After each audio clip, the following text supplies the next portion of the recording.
بیان کرتا ہے جہاد نبی کی سیرت، قرآن نبی کی سیرت ہے، حدیث نبی کی سیرت ہے، صحابہ کی عظمت نبی کی سیرت ہے، اسلام کی عظمت نبی کی سیرت ہے، اور اعلاء کلمت اللہ کی بات میدان جہاد کارزار عمل نبی کی سیرت ہے، ٹوپی اور پگڑی نبی کی سیرت ہے، سنت رسول نبی کی سیرت ہے، نماز نبی کی سیرت ہے، مکہ نبی کی سیرت ہے، مدینہ نبی کی سیرت ہے، اور مکہ بیت اللہ کے ساتھ جڑا ہوا حجر اسود نبی کی سیرت ہے، نماز جنازہ نبی کی سیرت ہے، پانچوں نمازیں نبی کی سیرت ہے، قرآن کی تلاوت نبی کی سیرت ہے، اماں عائشہ کی سیرت نبی کی سیرت ہے، ابو بکر اور عمر کا دور حکمرانی نبی کی سیرت ہے، عثمان اور علی کا دور حکمرانی، خلافت راشدہ کا دور حکومت نبی کی سیرت ہے، علماء صلحاء نبی کی سیرت ہے، دارالعلوم مدارس مساجد خانقاہی نظام ذکر تصوف نبی کی سیرت ہے۔ جب تم نبی کی سیرت بیان کرتے ہو تو تمہیں کیوں آبلے پڑ جاتے ہیں نبی کی سیاست کو کیوں نہیں بیان کرتے؟ آج جہاد کو بیان کیا جاتا ہے، قرآن کو بیان کیا جاتا ہے، نبی نے جو اسٹیج پر بیٹھ کر حکومت کی، ایک کافروں کو کہا نظر تھلے کر کے گل کرے، مدینہ دی مسجد سے بیٹھا ہے تو، اور کافروں کو کہا کہ یہ تمہارے لیے چادر ہے، کہیں یہ رنگ کہیں وہ رنگ، یہ نبی کا دامن ہے، نبی کی سیرت ہے، نبی کی سیاست ہے۔ آج ہم اس کی بات کریں گے، یہ ہم نے چودھری کو دے دی، انگریز اسی لیے آیا تھا۔ آج ہم کہتے ہیں نبی کی سیرت کی بات اس اسٹیج پر بیٹھ کے نہیں کرتے۔ میرے محترم سنیے، نبی کی آواز سے اونچی آواز کرنے کی اجازت تو نہیں، نبی کے نظام سے نظام آگے لانے کی اجازت کیسے ہو سکتی ہے؟ نبی کی آواز سے اونچی آواز کرنے کی اجازت نہیں ہے، نبی کی آواز سے بھی آواز اونچی کرنے کی اجازت، نبی کے نظام سے آگے نظام لانے کی اجازت کیسے ہو سکتی ہے؟ کہتے ہیں سیاست کی بات سٹیج پہ نہیں کرتے۔ میں نے عرض کیا یہودیوں عیسائیوں آج ہمارا مسلمان مغرب سے مرعوب ہے، مغرب کی غلامی کے لیے اپنا فخر محسوس کرتا ہے، نبی علیہ السلام کا ماننے والا ہو اور نبی کی سیاست کے بارے میں بات کرے کہ مسجد کے اندر نہیں، یہ تو ہونی ہی مسجد میں ہے، یہ باتیں نہیں ہونی،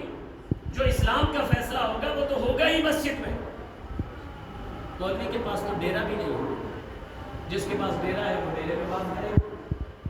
جس کے پاس گھر ہے میدان ہے وہ ادھر بات کرے گا، جس کے پاس بیٹھنے کا تھڑا ہے وہ ادھر بات کرے گا، جس کے پاس بات کرنے کے لیے اسپیکر ہے وہ اسپیکر میں بات کرے گا، جس کے پاس لکھنے کے لیے قلم ہے وہ قلم کے ذریعے بات کرے گا، جس کے پاس پنچایتیں آتی ہیں وہ پنچایت کے ذریعے بات کرے گا، جس کے پاس منبر رسول ہے وہ کہاں بات کرے گا؟ وہ کہاں بات کرے گا؟ جس کے پاس منبر رسول ہو، جس کے پاس بیٹھنے کے لیے اڑنا بچھونا مسجد ہی ہو، وہ کہاں بات کرے گا؟ بولتے نہیں بھائی ڈر ہے تو میں آپ کے لیے بھگت لوں گا، آپ ٹینشن نہ لیں، میں اکیلا آپ کی باتیں سننے کے لیے کافی ہوں، معذرت کے ساتھ یہ باتیں کرنا ضروری ہے، اگر ہم یہ نہیں کریں گے تو کون کرے گا؟ ہم نہیں تو کون، اب نہیں تو کب، یہ نعرہ بھی ہم نے دینا بھی ہم توجہ کریں۔ بھائی مجھ سے کہنا تھا نبی کی سیاست کی بات مسجد میں نہیں کریں، میرا محترم تھا قاری صالحین صاحب وہاں موجود تھے، ڈاکٹر صاحب بھی موجود تھے، میں نے اس بھائی سے دیکھو میں اپنے بھائیوں کو ضائع نہیں کرنا، ہم نے بات سمجھانی ہے، اعتراض دور کرنا ہے، منانا ہے،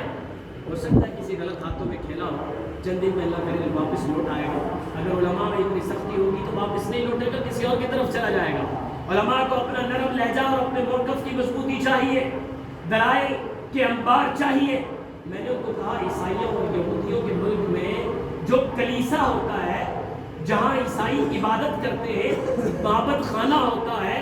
سادہ لفظوں میں کہہ لو ان کی مسجدیں جو ہوتی ہیں، انگریز نے ان کو ایک قانون بنا کے دیا، یہودیوں نے ان کو ایک قانون بنا کے دیا، مغرب نے ان کو ایک قانون بنا کے دیا، یورپین کنٹریز نے ان کو ایک قانون بنا کے دیا، یہودیوں نے عیسائیوں نے ان کو ایک قانون بنا کے دیا، کمیونسٹ دہریہ نے ان کو ایک قانون بنا کے دیا، چائنا میں یہ قانون چلتا ہے، اور عرب ممالک میں، فلپائن میں، برازیل میں، لندن میں، امریکہ میں، الجزائر میں، اور اسی طرح شکاگو میں، مانچسٹر میں یہ قانون چلتا ہے۔ پوری دنیا کے اندر یہ قانون ہے کہ جو مولوی ہے، جو مذہب کی بات کرنے والا ہے، وہ مذہب کی بات کرے گا اور وہ بھی مسجد میں کرے گا، اور سیاست کی بات کی اجازت اسے نہیں۔ جو سیاست کی بات کرے وہ مسجد سے باہر نکلے اور باہر میدانوں میں آ کر بات کرے۔ میں نے اس بھائی کو سمجھایا یہ فلسفہ تو یہودیوں کا فلسفہ ہے، یہ فلسفہ تو عیسائیوں کا فلسفہ ہے، یہ فلسفہ تو مغربی ممالک کے غلاموں کا فلسفہ ہے۔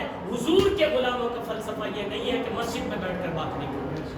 حضور کے غلاموں کا فلسفہ ہے مسجد کے اسٹیج پر بیٹھ کر نبی کی سیاست کو بیان کرنا ہے۔ تمہیں پھانسی پر چڑھنا پڑے گا، پھانسی پر لٹک جاؤ، نوکری کوئی چیز نہیں ہے۔ بے شک کیوں بھائی ہمیں کرنا چاہیے؟ آج تک ہم نے سولنگ اور نالی کے لیے ووٹ دیا۔ آج ہم جب علماء کے پاس آتے ہیں، دعوت دینے آتے ہیں، بھائی صاحب بیٹے کی شادی ہے، بیٹے کو پروگرام میں سنائیے، میں پوچھنے کا گناہ کرتا ہوں، کوئی دوستی ہو، تعلق ہو، پوچھ لیتے ہیں کھانے کھلانے کا کیا انتظام ہے، کہ سب ایک ہی بیٹا ہے، اتنی زمین جائیداد ہے پڑی ہوئی ہے۔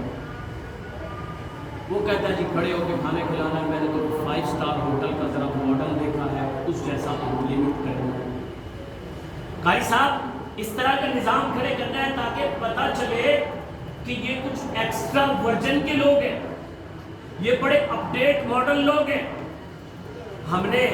پی سی ہوٹل کا ذرا ایک ماڈل لیا ہے، اس کا مینیو ہمارے پاس ہے، اسی جیسے ٹیبل لگائیں گے، اس طرح کھلائیں گے۔ اب وہ بیٹا بھی مسلمان، باپ بھی مسلمان، گھر والے بھی مسلمان، 5 وقت کے نمازی،